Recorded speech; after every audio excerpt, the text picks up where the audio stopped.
Hello, passengers. Welcome aboard Long Walk Talks Lost. This is your pilot speaking. My name is David Hensley, and I'm the owner and creative director of Long Walk Productions. I'm joined tonight by my two co-pilots, Robert Bradford and Cara Hayes. And we are continuing our Lost 20-year retrospective discussion.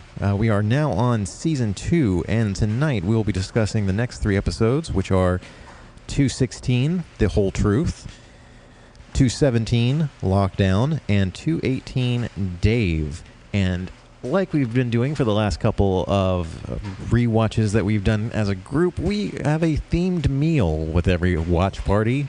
And this time, because of the infamous scene of Ben Linus, or as we currently know him, Henry Gale, low-key threatening Jack and Locke while eating dry cereal, we decided that we were going to have cereal for dinner, or lunch rather. It was so great.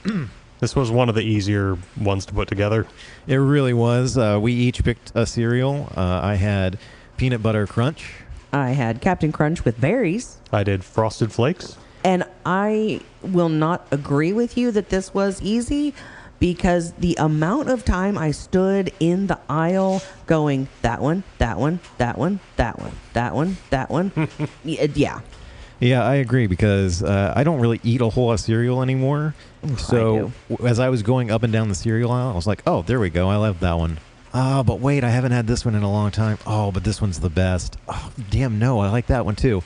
So it was a long road to get to Peanut Butter Crunch. Don't let people with ADHD go to the store and tell them to just pick something. Gina asked if I could bring Frosted Flakes home, which is how I made it. Because otherwise, I probably would have ended up on Trix, Life, maybe. I don't know, Golden Grams. Almost went with Life. Okay, we're Cinnamon talking. Toast Crunch. I haven't had that in a while. Yep, Cinnamon Toast Crunch was on the short list, and so was Golden Grams. Fucking love me some Golden Grams. Haven't had those in ages.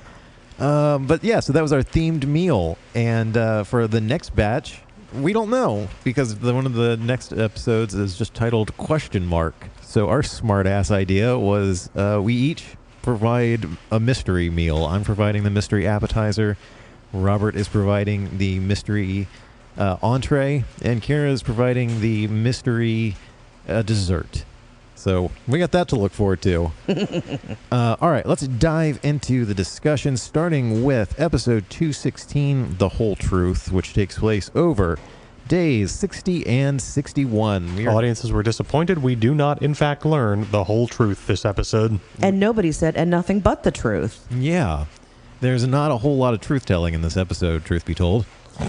And we are now officially 2 months on the island. 60 and 61 days. Wow. It seems like just yesterday, it was day 44 for 8 episodes. This is a Sun episode. And right out of the gate, Robert Bradford is dropping another banger on us. The episode starts out in Sun and Jin's bedroom. And Robert commented, "Wow, what an elaborate fuck hut." So naturally, I had to look at him and say, "Robert, that's a bedroom." This episode is all about baby troubles between Jin and Sun, and who's lying to who may or may not be barren. Everybody's lying. Yeah, everybody lies to everybody. It's great. I have broken my share of romantic moods in my time, but did you take your temperature when, you're shirtless, your wife is wearing an alluring negligee and striding towards you? Just come on, Jen. You gotta know better than that. Yeah. Yeah, he's not great with the pillow talk. No. But he does drop this gem on Sun, something that everybody wants to hear. A baby will make it better. No. Oh. There were 4 of us in the room, the 3 of us and my wife Katie, watching this episode, and when Jen said that, we all went, "Ooh, no." I didn't look at Marlo or Millie, but I'm sure one of them did like a comedic take, funny dog reaction. Yeah, double take, dropped their bone, whatever. Mm-hmm. I actually do like this episode. I mean, it's like a lot of Lost flashbacks, it's kind of heavy-handed, but we do get more of the texture of the deterioration of Sun and Jin's marriage that the first season kind of shows us, Jin got colder and more remote as violence took over his life, and Sun kind of pulled away as she started learning English and looking to escape. And here we get a sense of just more than just silence in their day-to-day life, how it would go out, how things would go wrong even when they're trying to talk to each other. And it is a nice bit of shading on that piece of their story. Yeah, I mean, when they get the news of the doctors and he looks at her and goes, "Did you know this before we got married? Like, what the fuck, dude?" And I like that Sun claps back with, "Yeah, right. I really wanted to entrap the son of a fisherman." Yep. This also gives some context for how long Jin and Sun have been together, because in their first flashback episode, it sort of presented like the marriage started falling apart very quickly, and here we see it took a while, and there was some good times between them, and they did want a child, even if for Jin it was for a terrible reason. A baby will make it better. He didn't want it for the kidney? I mean, why? What other reason do you need to have a child? In case one Free day, labor and kidneys. Exactly. If I ever run for political office, that's going to be my platform. Free labor and kidneys. But I mean, I took down a note here that based on the last batch of episodes that we watched, in which we saw the backsliding of Sawyer's character and Charlie's character, I took a note here that it's continuing with Jin becoming an asshole again, but it is kind of justified in the context, and it makes more sense for Jin, more so than it did for Sawyer and Charlie here. Well, it comes to the fact that they're still relearning how to solve problems as a couple together. And so in this case, it's Sun wanted to go back out to her garden and tend it, and Jin, not unreasonably, remembering that this is the place where she was almost abducted from and not wanting her to be out there by herself. And again, he goes too far. When she refuses to come in, he starts tearing up the plant, so he's the jerk about it. But he's not wrong to be concerned. He's just bad at expressing it and dealing with it when she pushes back against him. I mean, he could have just sat out there with her. It's not like he has, something important to do on the island. Yeah, where was he in a hurry to get off to? The fuck hut. The fuck hut, yeah. Fuck hut 2.0. Somewhere Saeed just shed a single tear. We get a jungle run check-in, and this time it's Ana Lucia, and she's barefoot. I didn't notice that, but Katie did and pointed it out, so good for her. I can't even remember at this point the context. Where is Ana Lucia running to? I think she's just jogging, like she's running along the beach, and then Locke is waiting for her at her tent to talk to her about Henry Gale. Yeah. Ooh, jogging in jeans and barefoot on a desert. That sounds miserable. She's punishing herself. It's true. Yeah. I guess that is one way to punish yourself. Barefoot running in jeans. Mm-hmm. It's during that conversation with Ana Lucia that Locke drops, I think for the first time that I noticed, my hatch. He has become very possessive of this underground bunker. Says there's a man in my hatch, and I want to know what's going on with him. He's the hatch overlord. Yes. And a few scenes later, we get Sun bartering with Sawyer so that she can get a pregnancy test, which leads to a very awkward dialogue between the two of them. And as Robert pointed out, the writers were really, really trying hard here to backstep, Sawyer's an asshole again. Even though now he possesses all the guns and all the medicine, not for very much longer, which is the subplot of this episode and kind of obnoxious, but Jin needs a pregnancy test. And after Sun needs a pregnancy. Yeah, my bad. That would be a twist. It would, yes. Sun needs a pregnancy test from Sawyer. He keeps needling her about why. And she finally tells him, I need a pregnancy test. You left out the 4 ellipses that she puts in the middle of that line. Yes, I need a pregnancy test. And I put most dramatic line reading ever. And then I remembered Jack shouting, I married her. And then shortly after that, I remembered my favorite line of this entire show. You want your $30 back. I want my kidney back. So I think I need a pregnancy test is going in like the pantheon of best lines from the show. Mm-hmm. We should keep track of that, like in a separate note. The best line deliveries. Yeah. I agree. Yes. We're never going to forget you want your $30. Hey, you know what? If we've been joking about getting group tattoos, I mean, get out of my head, because that's exactly what just went through my brain. Tattoo it right over the kidney. Yes. Amen. Robert, I love your ideas.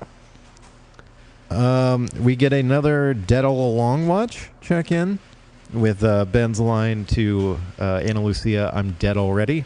We do get a nice bit of Ana Lucia actually being kind of the good cop compared to Saeed's more direct and aggressive interrogation. Ana Lucia, she's suspicious, but she is approaching it in kind of a, give me some evidence, give me something I can believe.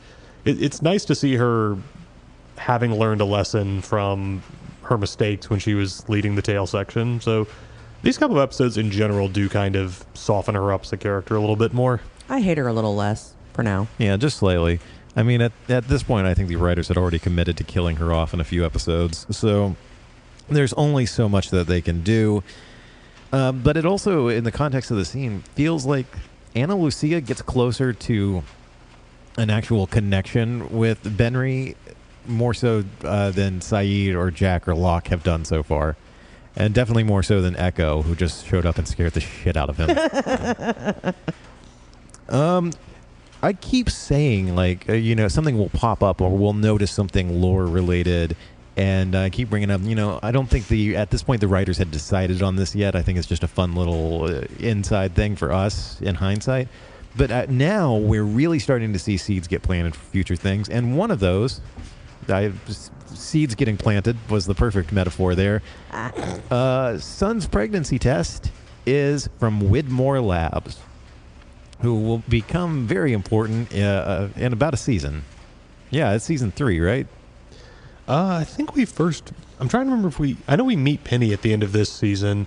I'm trying to remember if we meet her father in that flashback or in one of Desmond's season 3 flashbacks. Yeah, because this season ends with a Desmond episode, right? Yeah, he's the viewpoint character for the 2-part finale. Okay, so yeah, I think we're not too far away from meeting Charles Widmore. They probably had conceived of the character enough, at least, to sort of start conceived to use that for a pregnancy test. This is why the three of us are the dream team. We just keep coming up with bangers like that. We're adding another watch, you guys, or another check-in, because it's become such a running joke on this show and also in Lost. We're going to start doing a butt holster check-in. This time, it's Charlie. And, yep, that thing was straight down his ass crack. Yep.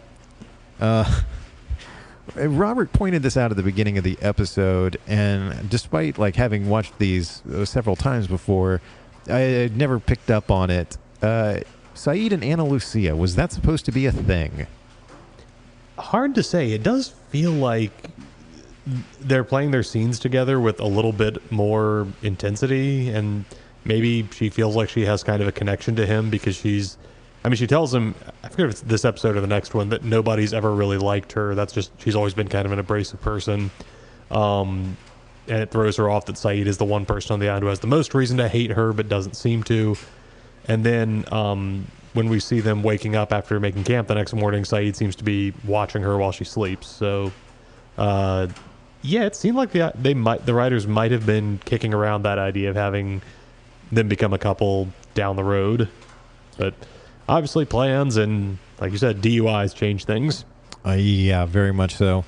And Saeed was doing the whole watching you sleep as a romantic gesture thing way before Edward from Twilight was. At least a few years. Never seen it. Oh, God, you're lucky. You're the lucky one. Amazing to watch that, knowing what those two leads are going to go on to do. Mm-hmm. That, Robert Pattinson is going to become maybe the most interesting actor in Hollywood. Oh, yeah. And Batman. Let's not forget Batman. We get another great scene where Jen, unfortunately, is trying to communicate with Bernard and Sawyer. Well, first with Bernard, and then Sawyer comes up to congratulate him on being a father. And we see what it sounds like from Jen's perspective. Yeah, it's a fun moment because you think Sawyer has just, to be a jerk, gone up and decided to let him know that because Sun made it clear she didn't want Jen to find out. But of course, Jen doesn't have any idea what they're saying. He can just tell they're talking about him. And it's not till later when Sun tells him that he then clicks back to, oh, that's what Sawyer was talking about. Yeah, I put in the notes, this is the one time, or the first time that Jin's language barrier has actually been a good thing for him, because he gets to find out from Sun instead of from fucking Sawyer. And what is a very sweet scene where she tells him that, in fact, the reason they couldn't conceive was because of him, and he processes that for a moment, and Sun tells him that she's never been with another man, so Jin just decides to accept it as a miracle, and he hugs her, but when we see the hug, we see Sun's face in the hug, she's not quite smiling as much, so we'll find out if she was telling the truth or not. Spoiler alert, she wasn't, right? Like, we find out later on that her and Jai Li were having an affair. Yeah, it's teased in this episode that they're meeting up officially just so he can teach her English, but even though she's become fluent at this point, they're still meeting up. And an implied or a tossed off line implies that his relationship with the American woman didn't work out, so he came back to Korea. Yep. Robert, talk to us about Jack. Whenever we need to combine Jack and Locke into one entity. Jack the Martyr, Locke the Prophet. It's conversation with Ben about what he's reading, and I think he's still reading Dostoevsky. And I remember who is asked. I think it's Jack's observation that whether you're a martyr or a prophet, it sounds like either way you end up dead, which in the context of Jack and Locke, we know that Locke is going to be the prophet who speaks about the island, and Jack is going to die not just, to save the island, he's going to die of a wound to the side, which is, in the crucifixion, that's how Jesus takes a stab to the side after dying on the cross. So, yeah, that's, again, hard to say if they'd planned that out, but that could have been something that they had in their long-term vision for the show.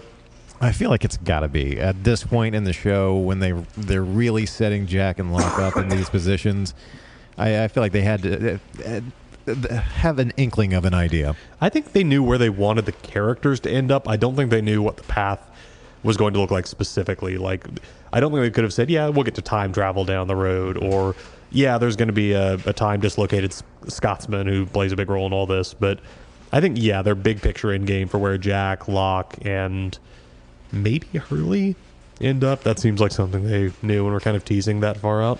I definitely don't think they knew at this point that there would be a whole season and a half where John Locke is not actually there. I'm curious. Excuse me. Apologies, listeners. I'm getting over a cough, so you may hear a faint sound as I turn away from the microphone and try to just eject it at the wall. Cara, he's got the sickness like Russo's shipmates had. Oh, shit. I think we're going to have to All take him behind the studio and shoot him. right. Okay. We'll get through this episode first. Oh, okay, good. Robert, you didn't hear any of that. It's okay. I've sneakily removed the firing pin from my own gun and... Wait, no, that's not how it works. That's okay, because Cara and I have a handmade crossbow. Still my favorite thing that Russo's done so far. And then, Robert, you added the last note here. You take this one. Yeah, so the ending of Jen and Sun's scene, she decides she wants to stay out a little longer working on her garden, and he agrees to let that go and kisses her one more time, and in English says, "I love you," to her for the first time, which is a nice little conclusion to their journey, because a big part of season 1 was the idea that English was the language Sun used to take herself away from Jin. It was what she learned so she could escape him. That heartbreaking scene after he learned she spoke English, when she's shouting at him in English that she was going to leave him, and she just, that she changed her mind and wanted to be with him, but he can't understand it. So finally he crosses a little bit more of that barrier to just say that he loves her in that language and join her on that side. What a great couple they are. Oh, I love them so much. It's true. They're a better K-drama on a network TV show from 20 years ago than a lot of actual K-dramas are. I'm here for it. All right. Moving on to episode 217, the very punnily titled Lockdown. It is day 61, and as the name implies, this is a John Locke episode. And we should have added this in season 1, because we got House of the Rising Sun. They love their punny titles, ellipses and found. ellipses in translation. And we really need to add a punny title check-in whenever we get ones like these, because the majority of the episode involves a lockdown and also Locke being down on the floor. It's a little on the nose, if you ask me. And just sort of down in an emotional way. Yeah, but who amongst us isn't? Oh, we're talking about the show. Right off the bat, first note I took was Sawyer nickname watch. We get a couple of good ones in this episode. Mutton chops for Hurley, Amarillo Slim for Jack, and then later a deep pull for viewers of this generation, Mongo for Hurley. A nice Blazing Saddles reference. Hurley just pawn in Game of Life. In Game of Island. Let's see here. Robert. So I like when, because the teaser for this episode ends with Charlie, Saeed, and Ana Lucia following the map that Ben drew. And I guess we didn't mention the end of last episode is when he gives that great monologue. Jack and Locke let him out to have some cereal, and he's just kind of casual, like, if I were one of them, that map I drew would probably just lead them into a trap. Good thing I'm not one of them, right? You guys got any milk? Which is such a great monologue. I also still don't understand why he would say that, given that we do find out there wasn't a trap. This wasn't actually some elaborate plan. So, because Ben Linus's number one profession is fucking with people's heads. Yeah, just for the fun of that. Yeah, but we do end that with them actually finding the balloon in the tree, which, given how shifty he's played it for the last few episodes, I mean, everybody's like, okay, so clearly they're going to get there and it's going to be nothing. Oh, wait, is his story actually true? What? Which is a fun twist, because the deck seems stacked so heavily in favor of him actually being an other that it almost feels like the bigger twist would have been if he really had just been an innocent guy. So they put you in a nice, uncertain place just to start off this episode that's going to end with a final revelation of at least who he isn't. Yeah, and famously, Michael Emerson was supposed to have only been in 3 episodes, so it makes me wonder, was this the original plot? Poor Henry Gale is just a dude, and they spend 3 episodes torturing him, only to find out, oh, fuck, what have we become? What are we doing? But instead, we get one of the greatest TV characters of all time. Yeah. My other thought is the possibility that, in the next set of episodes, we'll get to it, but that the next episode was not supposed to end with Michael shooting himself. It was supposed to end with him shooting Ben. That's the other possible way I can think that they might have written him out. Yeah. True. Oh, man. 2 for the road. Looking forward to getting to that one. My next note, Nadia. We find out in Locke's flashback that he was working as a home inspector for a little while, and surprise, surprise, one of the people whose home he was inspecting was Saeed's long-lost love, Nadia. We have not seen her since Saeed's first flashback episode, where we know that he helped her get out of an Iraqi prison, and she found her way to America somehow.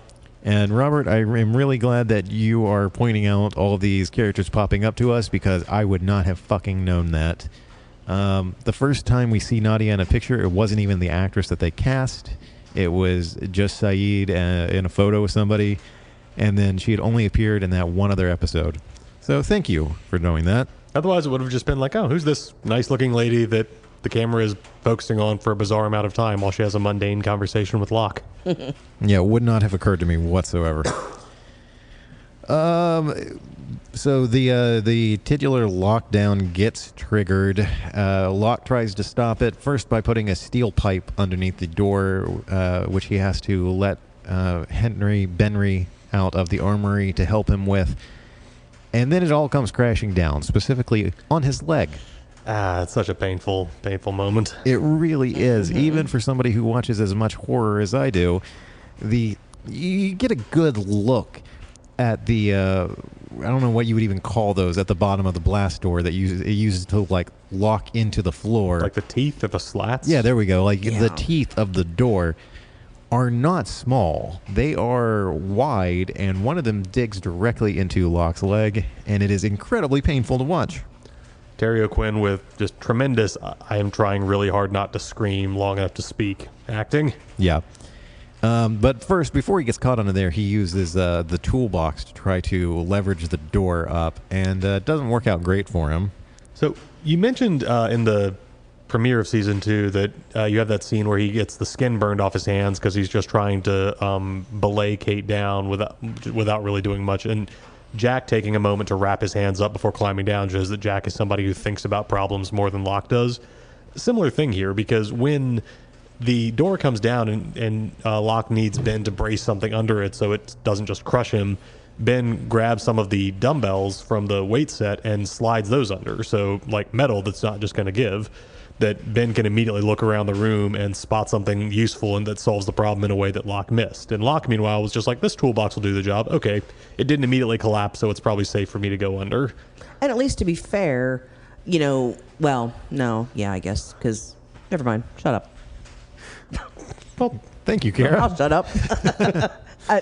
I was going to say, he wouldn't have had the time to think, but that's when I realized, no, he had put the toolbox under and he could have braced it with something else. Yeah, I mean, his moment of like grabbing the pipe and like diving to slide it under that one last door before it closes is a great moment of quick thinking. Like he has a great moment there, but then he's so quick to get to like, okay, now what's the quickest way I can get through this problem without stopping to step back and think, or if I take a moment, is there a better way I could do this? Mm-hmm. Or maybe I should see if the toolbox has actually done the job of stopping the door all the way before I try to climb under it legs first.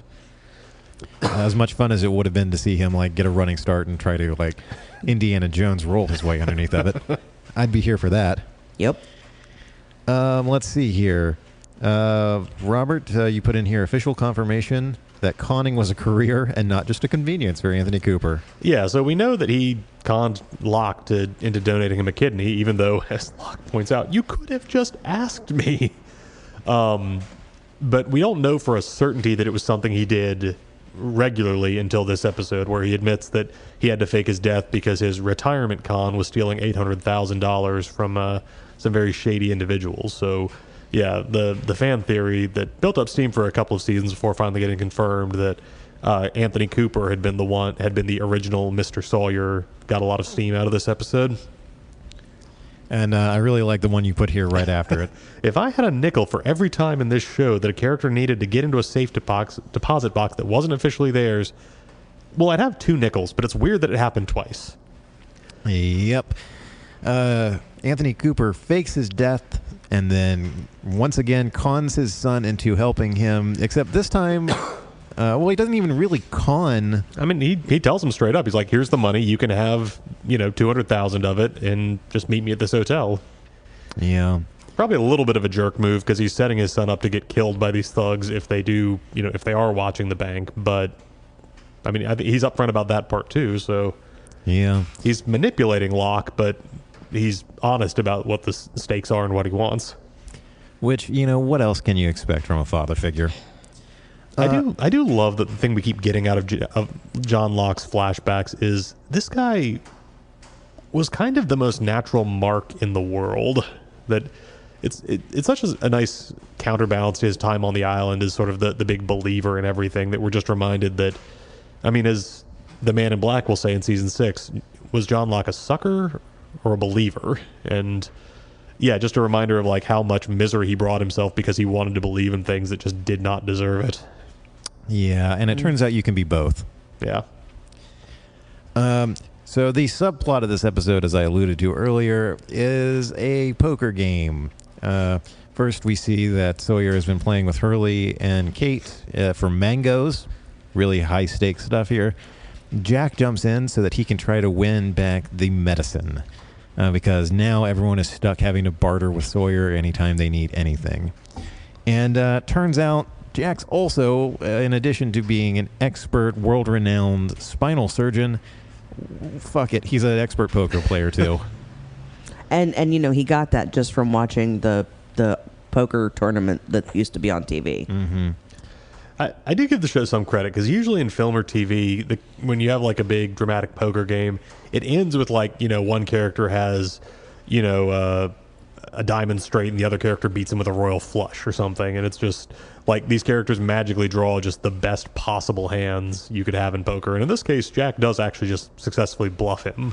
Like Jack wins with a pair of 9s over a pair of 5s, but he just convinces Sawyer to bluff rather than back down in front, or to bet rather than back down in front of everybody. So some credit to that. Agreed. It's nice to subvert expectations every once in a while. So when Locke does make it in the flashback to the bank, the safety deposit box number is 1516. Worth noting because we kind of pointed out last season they were using the numbers for fucking everything, and we had said it's not really worth noting them anymore because the writers were going to get so much mileage out of them. Now we've been on a run of episodes here where it seems like they were actively trying to use anything other than those numbers. So now we're seeing them come back, and it's so it was worth noting in here. I just thought that this was fucking cool. One of the thugs that Anthony Cooper was in debt to, his character's name is Jimmy Bain. I was looking it up to see if I recognize that actor from anything. He looks like he's been in every like sleazy, like low rent crime movie ever. Yeah, I have not seen him in a single other thing, it turns out. But that's how I figured out his character's name was Jimmy Bain. He's got the greasy ponytail, the goatee, kind of the soft, whispery voice. Just great piece of character acting. Very much so.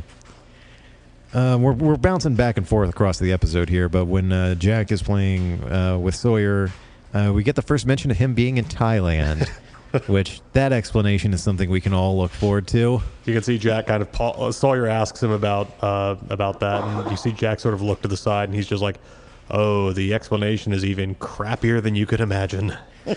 But we get batshit Bai Ling out of the whole ordeal, so we have that to look forward to. And we find out, like I joked about last episode, do the other survivors on the island is Jack and Locke arguing their only form of entertainment on this island? And it turns out, yeah, because they are using binoculars to watch Jack and Sawyer play poker. I forget who walks up and asks what's going on, but Hurley's answer is, Jack and Sawyer are finally going to beat each other up. Yeah, it's great stuff. I mean, what else have they got to look forward to on this island? Well, You got to take what you can get. it's true. Most of them are going to be dead in a few seasons and just unceremoniously killed. So get whatever entertainment you can. Let's see here. Robert, you take this next batch. Okay, so when John goes to the motel to give the cash to his father's walking out the door, and Helen, Locke's girlfriend, who he wants to propose to, has followed him, having realized that he lied about knowing his father was still alive. And when she comes face to face with Anthony Cooper, her first question is, "Are you him?" Which is also what Desmond said to Locke when he met him in the hatch, and for a moment thought that Locke might be his potential replacement. So again, the idea of looking for the right person is going to be something that plays a lot into the end game of the show. Wow. Speaking of that motel, we get a couple of establishing shots of airplanes coming into for a landing, which, okay, fair enough. Hotels and motels commonly built near airports. But the planes are like 30 feet off the ground. You expect to hear like a crash and see a pillar of fire come off the side of the screen. These planes look enormous flying overhead. I guess they just wanted to show the Oceanic logo just to, remind us that, yep, it's the same airline. But oh my gosh. Oh. Can you imagine trying to sleep there? No, I couldn't even be near that place. No, I have made it a point that I will never stay in a airport hotel ever again. After the last time I was in Los Angeles, I stayed at the Airport Hilton, and it was fucking annoying all night long. Planes landing overhead. No, not landing overhead, but going overhead. Not quite as close as these planes were to this little motel. But yeah, they would get close enough that the hotel would shake, like a freestanding building would shake. And so I was waking up in the middle of the night every time one of them went overhead. It was, never again. So my dad and I, we went to Memphis, so I could take him to Graceland, and we could do all that Elvis stuff. And I made the mistake of getting a hotel right by the airport. And do you know what's based in Memphis? Fucking FedEx. Oh man. Do you want to know how many FedEx planes take off? All of them? All of them. Oh. Yeah. Oh my God. I was very upset at myself for making that mistake. It seems like such an obvious choice. We'll just stay at the airport hotel. It's right there. Why not? Yeah, exactly. No. Listeners, Don't remember do it. this. Take it from us. If you're booking if you're Trip. booking that trip, you're getting that flight, and you go, hey, let's just stay at the hotel right there. Nope. Don't do it. Long Walk Talks travel tips. There we go. We'll do that between seasons. And all right, so I'll give the setup for this one. So during the lockdown, the numbers count down. Locke has to send Benry through the ducts, the ventilation ducts, the crazily big ventilation ducts, to get to the computer to put in the numbers. We get a wonderful shot when he climbs into it of Michael Emerson's head poking into frame, lit from underneath, and he just could not look more rodent-like if they had actually put a mask on it. Yeah, but he gets... Pop goes the weasel. Oh, man, somebody needs to do an edit of that scene with that music in there. We don't know if he makes it to the computer or not because we hear the alarm going off. We see the lights go out. Emergency lighting comes up and illuminates some kind of crazy map drawn on the back of the blast door. And as Robert puts it here, it was crack cocaine for internet theorists because you've got like a series of numbers circling around a center area. You've got a bunch of handwritten notes. And yeah, people poured over that just like every second of that because you get a nice long look at it and a really awesome shot of it reflected in Locke's eye. But yeah, and like a lot of things, there was a lot of like flavor and text to it, but not a lot that actually foreshadowed much apart from just the number of other hatches that are implied that there's a map of what else is on the island. well, now through the benefit of HD, you can just screenshot this and, you get a very clear resolution about what it says. The guy that was in the hatch with Desmond, thank you, took very detailed notes, and like the production team when designing this put a lot of interesting stuff in there, not limited to the names of the other stations. But in 2006, good luck picking that out on your CRT TV. That you had to you didn't even have the benefit of being able to take a picture of it with your cell phone. So yeah, the internet went crazy over this one. Yeah. We don't see the rest of the hatch lit up in black light, but I'm just gonna say Desmond was alone down there for a long time with a picture of his ex-girlfriend. So probably for the best that Locke didn't take a hard look around. Agreed. A hard look. Oh.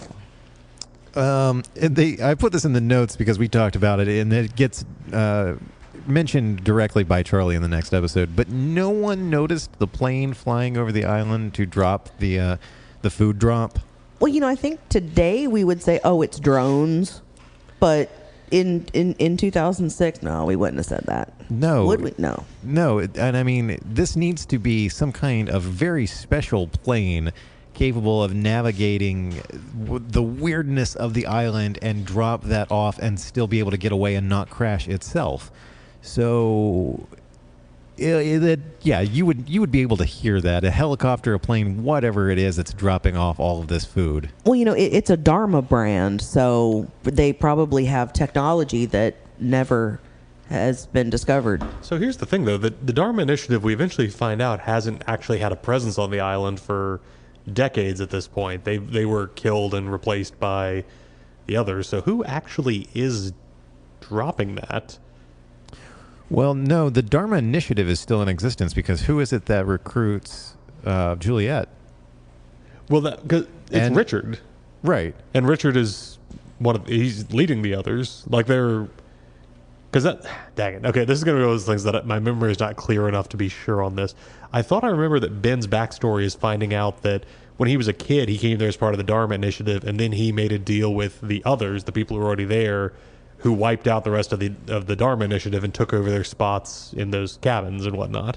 Yeah. And that's what he grew up in. So, but they are, at least in some capacity, still doing the same kind of experiments as the Dharma Initiative. I guess the hatches are still being maintained by the Dharma Initiative, just not like the cabins and the residence areas. So yeah, I guess that's where the supply drops are coming from. Yeah, I mean, somebody is packing all those Dharma brand goldfish crackers and scotch and peanut butter and ranch dressing onto those pallets to drop them on the island. Yeah. But as Robert put here in the notes, this is our first confirmation that the world outside the island is still out there. Which was a big fan theory for a while. Was like, how do we know that the rest of the world isn't just gone and it's not just this island? And so yeah, a parachute load of supplies dropped from somewhere. Mm-hmm. So that is going to lead us into episode 218, Dave, which takes place entirely on day 62. It is a Hurley episode in which we see him getting a lot closer with sweet, sweet Libby. Too good for this sinful earth. And we find out about Hurley's imaginary friend. But first, Libby has to convince Hurley to throw out the food stash that he kept after distributing the rest of the food to these other survivors. And man, there had to have been a better way to get rid of his food stash than to just fucking throw it on the ground. The first note that I took was in all caps, stop throwing out perfectly good food. The ranch dressing, okay, the act of defiance, throw it all over the forest, but they're ripping open boxes of cereal, they're throwing peanut butter on the ground, crackers, like, fuck's sake, guys, you still have to survive out here. Yeah Very very frustrating. I mean, it sets up the gag that as soon as he's had this cathartic moment, that's when everybody's running past saying, hey, there was another giant dump of food, and wah for Hurley. Yeah. Well, Sawyer has been on a roll recently because we get some more nicknames out of him. Another Sawyer nickname watch. He calls Charlie Tattoo, which is a reference to... Robinson Crusoe? Okay. I'll go with that. No, that's not Robinson Crusoe. Robinson Crusoe's friend was called, I think, Friday. Yeah, no, Tattoo is a reference... Island. Yes, there we go. Thank you. Yeah. Thank you, Cara. You're welcome. Moonbeam for Libby, because she looks like a hippie, I guess. And Womp Womp, deep dish for Hurley. I thought we were past the fat jokes there, Sawyer. Well, this episode is really built around the fact that Hurley is fat and played by a fat actor, and it's kind of uncomfortable to watch. It really is, because you expect the word fat to just be flashing on the screen every few minutes. It's almost worse because this episode seems to feel like it's being really sensitive and thoughtful about it. We'll get to that in a minute. We had a lot of thoughts on the flashback in this episode. But we get some great guest stars out of it, including Evan Handler as Hurley's imaginary friend, Dave. I was introduced to Evan Handler through the show Californication with David Duchovny. Great show. If anybody out there is interested, it's a half-hour comedy that was on Cinemax or HBO. It was one of the two. I can't remember. Showtime? One of those. Yeah. And Bruce Davison. Senator Kelly himself. Yep. Robert, I'm glad you put this together. Viewers of X-Men just automatically assume you can't trust that guy. Like, he's just trying to convince Hurley that he shouldn't be a mutant. This show does a great job of picking the hey, it's that guy kind of actors. And yeah, when you put this note in there, I went, oh shit, yeah, he was the senator in the first two X-Men films. He was also Sarah Connor's doctor on the Terminator TV series. Yes, replacing the guy who played Dr. Silverman in Terminator 2. Late great Earl Bowen. There it is. Thank you. So we get another Jungle Run check-in in this episode. Both Hurley and Dave. Hurley moves pretty well for a big guy. Yeah. But Dave has mastered the serpentine. Yeah, he's weaving through the trees, looking back to make sure Hurley's following him. It's very impressive. As imaginary people can do. They can master anything. It's true. The real serpentine was in Hurley's head all along. This is the episode where we thought we'd gotten it in Sawyer's last episode, but this is the episode where Sawyer goes one fat joke too far when talking to Hurley and gets the shit kicked out of him. It's not even the fat jokes that get it. It's when Hurley comes to ask if he has, I think, clomazepam, which is an antipsychotic, and he mentions that one of the things it does is help you not see things. And when Sawyer asks what he's seeing, Hurley describes a guy in a bathrobe, and Sawyer sincerely looks over his shoulder and goes, "You mean like that guy right there?" And when Hurley turns and sees no one, he looks back and Sawyer's smirking at him, and that's when the beatdown comes. It is very much deserved. And the look of satisfaction on Jin's face when he steps out of him and Son's fuck hut and witnesses this taking place is also well-deserved. Sawyer had it coming, and this is just cathartic to watch. Hurley shouting all the nicknames back at him as he just rains down blows on him. Oh, man. This is not a great look for Sawyer anyway, because when talking about his medicinal distribution methods, he talks about opening a pharmacy, and we get this line. He didn't say pharmacy. He said a chain of mini-marts. Mini-marts, there we go, which leads to this line. Which one of you would like to say it? You think Saeed needs a job? It had been a few episodes since Sawyer said something really shitty and racially motivated, but that Sawyer is still very much there. Yeah. As Robert put here, this cannot have been a fun episode for poor Jorge Garcia to film. It introduces the idea that Hurley's weight is at least in part a reaction to binge eating following a trauma, which we'll get to, but just the idea of he just need that his size is a symptom of just his psychological brokenness is just not a great message. And for an actor who's seems okay with how he is and how he lives and just was not planning to go down to a size 2 or whatever, I feel bad for him having to work these lines and play it this way and just not let Hurley be a guy who's okay with how he is. To show hidden trauma, to pull out deeper layers of things, all well and good. That's the bread and butter of Lost. But to make it something that's so personal to the actor as well, just it's a bad feeling to watch. Well, and before we get any context as to what it was, what the incident was, we get another insane line from Hurley. If I wasn't so fat, all those people wouldn't have died.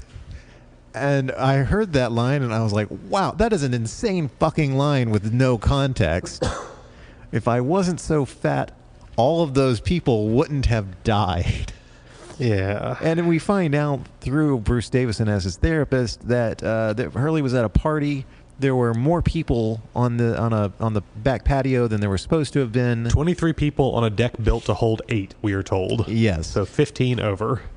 Again, numbers. And Hurley stepped out onto the porch. It collapsed. 2 people died. And Hurley blames himself for it. So it's not... if you really wanted to make this personal to Jorge Garcia and make a statement about it, you could have made this backstory about how, he's shamed. People shame him. People like Sawyer have been shaming him for his weight. And he feels, the quote unquote, no pun intended, the heaviness of it weighing on him, societally, and he's shameful about it, and dealing with that and learning to come to terms with it and love himself, which is very much what the episode would have been in the context of 2025. No, his fatness killed people. Yeah, it's... Yeah.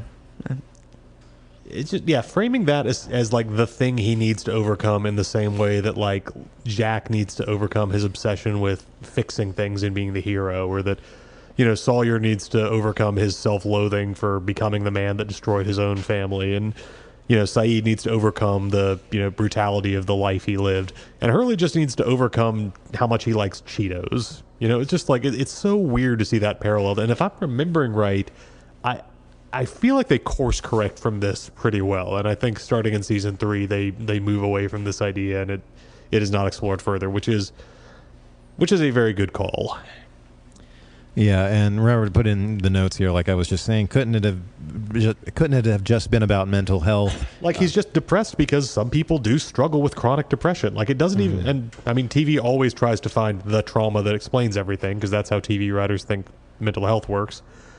But even then, it could have just been he lost somebody he cared about. He had to, a relative died in a car accident. Just something. There are so many other things you could have done that didn't have to specifically tie into his weight. And I'm going to say, I actually do like the idea of what the show's doing, which is that Hurley is somebody who's got real pain in his background, and he kind of hides it with, being the good time, likable guy. And that Dave kind of represents the way Hurley buries it with that Dave is always, cracking jokes and being a goofball. because that's kind of the persona that Hurley adopts to other people. That's a cool idea, and I like what they do with that. I just hate the trauma they decided to have be what he's burying. Yeah, well, and Dave is also, he's the quintessentially negative, to Hurley's, relatively positive kind of persona anyway. Yeah. They were really trying to swing for, hey, look, Hurley is more than just, hey, aren't fat people funny? And they went in the wrong direction with it. I put this in the notes because it stood out to me, but now I can't remember which character said it. One for the road? I want to say that's Dave when they're... oh, that's right. Yeah, when Dave's trying to get Hurley to escape, he's referring to grabbing one of the tacos for the road. Yeah. The phrase "blank for the road" is going to become very important in a few episodes. 2 for the road. That'll be, well, if you don't already know, you'll find out in 2 episodes. I thought this was interesting. Probably, it may not have been intentional, but I think it's a nice hint that Dave is imaginary and not a real person. During the episode, whenever he's talking to Hurley, he sprinkles some gratuitous Spanish into his conversation, which, is something that a native Spanish-speaking person would probably do. So if this is Hurley's subconscious speaking to him, I just thought that was an interesting decision on the writer's part. I will say Evan Handler is really good in this episode. He and Jorge Garcia have a great kind of buddy chemistry in the same way that Jorge Garcia and DJ Qualls did in his last flashback episode. Long Walk Talks remembers DJ Qualls. He's still alive, but we remember him. It's even... the version of Dave that we see on the island does seem different than the one we see in the asylum, because the one in the asylum just kind of seems like chronically unserious, just constantly snarking and insulting everybody. And the version on the island seems to actually be trying to help Hurley think things through. Like he's kind of taking his time to make points and kind of ask questions to lead Hurley to certain conclusions, which is interesting, just sort of to suggest that Hurley is a more thoughtful and introspective guy now than he was back when he was in the asylum. I thought that was a cool touch in somewhat the writing, but also just the way Handler plays it a little bit differently. Of course, Island Dave also tries to talk Hurley into killing himself. Yes. So there's that. Yes, which I raised this when we were watching it. I was like, this feels so perfectly suited to a reveal down the road that this was actually the Man in Black trying to eliminate a candidate. I just can't figure out how that would work, because not only, we know he needs a corpse to take a shape on the islands, and not only is Dave's corpse not on the island, Dave never had a body to begin with. So I guess he could appear as a hallucination to somebody. We don't know the rules about that, but... Well, he appears as hallucination Yemi. Oh, no, Yemi's body... Yeah, never mind. Yemi's corpse is on the island. Okay, yeah, so, all right. But, yeah, maybe the fact that Hurley does have a history of kind of seeing things in a different way, because, we'll see, starting in Season 4, Hurley is going to see people off the island that aren't there as well once we jump into the flash forwards. So I guess it can't be ruled out that might have been the monster trying to play Hurley, but it could work either way. Yeah. We didn't talk about the end of the last episode, which revealed that the real Henry Gale is dead and buried, and still had his ID on him. So we know for sure now that Henry Gale is a liar. Whether or not, we know this. We know he's an other, but they still haven't been able to conclude. Saeed's been convinced that he's an other this whole time. But we now know that something is off with Henry Gale, and so they have tossed him back in the armory and are torturing him once again. And we get a great line from Michael Emerson where he says, "I'm done lying." And all I could think was, said the lying liar who lies lyingly. I think of Arrested Development. Narrator, Ben was lying.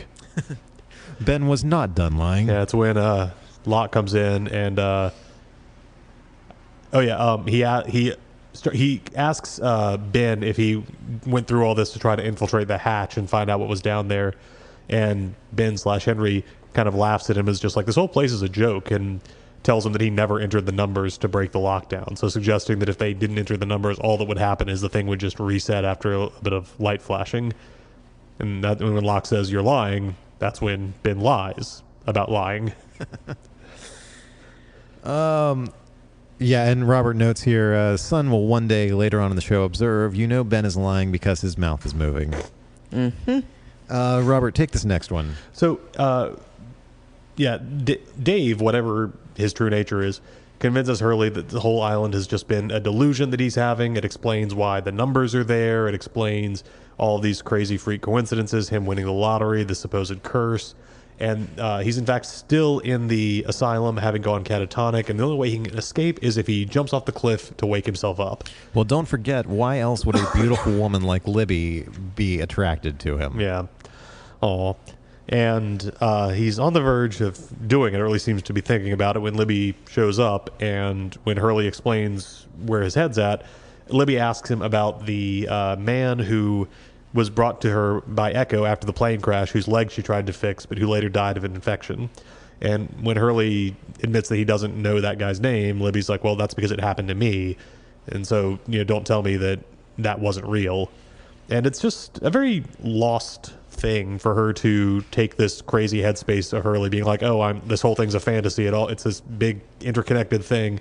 And for Libby to just talk about a painful thing that happened to her as the counterbalance, that Lost is, and it's a show that always did that. It took these human moments and used that to sort of counterbalance all the crazy genre insanity. And in this case, she's just disproving Hurley's theory. But yeah, it is a sweet moment. For all that I've griped on the episode, I really do like that scene with Cynthia Watros and Jorge Garcia.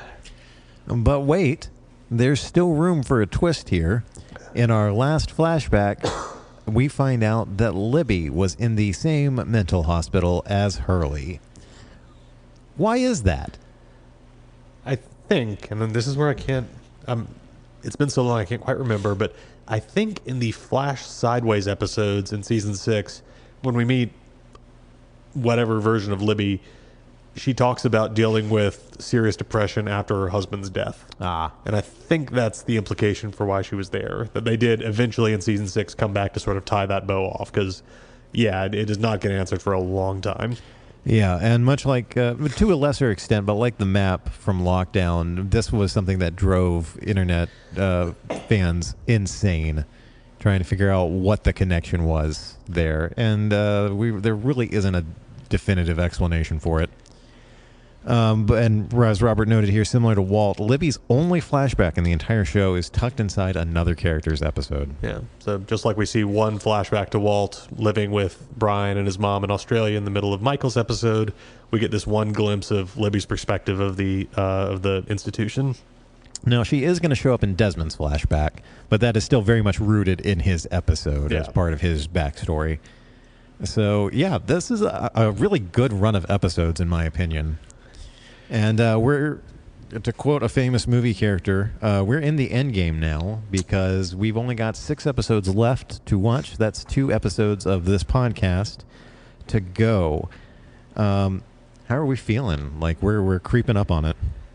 I'm really excited for the finale of this one. The ending of Two for the Road is one of those moments. I've rewatched this show with a couple of people, and that's a moment where I have to try really hard not to just turn myself on the couch and stare at them to see, like, oh, what's your reaction going to be when this happens?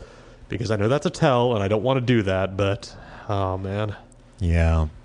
I don't remember what happens, so you can totally do that. Oh, my God. Next week when we watch these episodes, be prepared. Robert and I are fully going to turn and look at you and just stare at you. Okay. I am prepared. So next week, our next batch of episodes is episode 219, SOS, 220, Two for the Road, and 221, question mark. Today is March 10th. So back in 2006 when the season was airing, there was a 3-week break between episodes. So The Whole Truth aired on March 22nd, 2006. So in 12 days from when this episode is being recorded, it's going to be released on the 12th of March 2025. But yeah, 10 days removed from being 19 years old. How does that make you guys feel? Ugh, don't even get me started. Guys, I'm very much looking forward to our mystery meals. And it's so hard not to say mystery meat every time I say that. We'll see how they line up. Yeah. I'm torn between doing something just super simple that you throw in the microwave and also, or like putting effort into making an appetizer for you guys. We'll see what happens when we actually get to it. Does anybody have any social media that they want to promote? Meh. No. Cool. I'm still on Instagram at DB Hensley. If you want to keep up with Long Walk Productions, you can visit us online at longwalk.us to see more of our original work or hear past episodes that are no longer streaming. You can follow the YouTube links in the show notes. Thank you very much for listening, and if you enjoy this show or any of the shows on the Long Walk Podcast Network, please make sure to leave us a rating and a review on whatever platform you're listening on.